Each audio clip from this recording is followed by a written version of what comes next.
میرے بھائی یاد رکھو، ہمیشہ نقصان ہم کو مسلمانوں سے پہنچا۔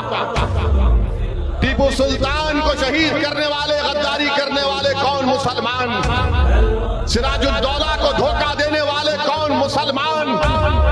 کربلا کے میدان میں امام حسین کو شہید کرنے والے کون؟ مسلمان۔ کربلا کے میدان میں آل رسول پر پانی بند کرنے والے کون؟ مسلمان۔ امام حسین کے ساتھ نماز ساتھ پڑھتے اور نماز کے بعد تلوار اٹھاتے۔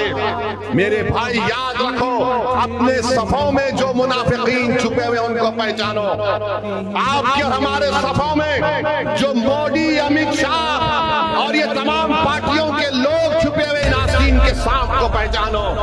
نہ سدھرو گے تو مٹ جاؤ گے اے ہندی مسلمانوں، تمہاری داستان تک نہ رہے گی داستانوں میں۔ یہ بات سچ ہے کہ جب جب کسی مسلمان نے ترقی کی ہے، جب جب کسی مسلمان کو اللہ تعالیٰ نے عروج بخشا ہے، تب تب اس کو نیچے گرانے میں، اس کے خلاف سازشیں کرنے میں اسی کے بھائی دوسرے مسلمانوں کا ہاتھ رہا ہے۔ آپ پہلے کا زمانہ دیکھ لیں، پہلے کے زمانے میں بھی اتنی بڑی سلطنتیں، اتنی بڑی خلافتیں سب کیسے ختم ہوئیں؟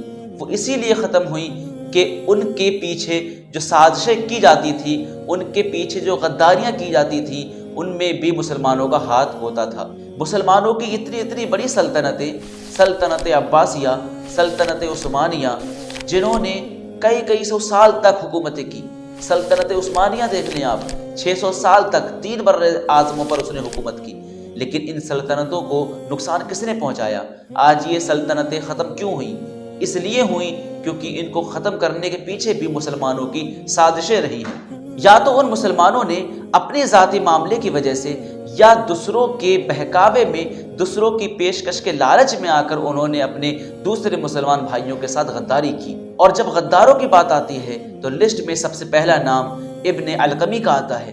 ابن علقمی جو سلطنت عباسیہ کا ایک بہت بڑا وزیر تھا، وزیر اعظم تھا، اس کو سارے راز پتا تھے۔ سلطان بننے کے لالچ میں آ کر اس نے چنگیز خان کے دربار میں جا کر ہلاکو خان سے سلطنت عباسیہ کے سارے راز بتا دیے اور ان کو موقع دے دیا کہ وہ حملہ کر دیں اور مجھے وہاں کا بادشاہ بنا دیں۔ ہلاکو خان نے پھر کیا کیا؟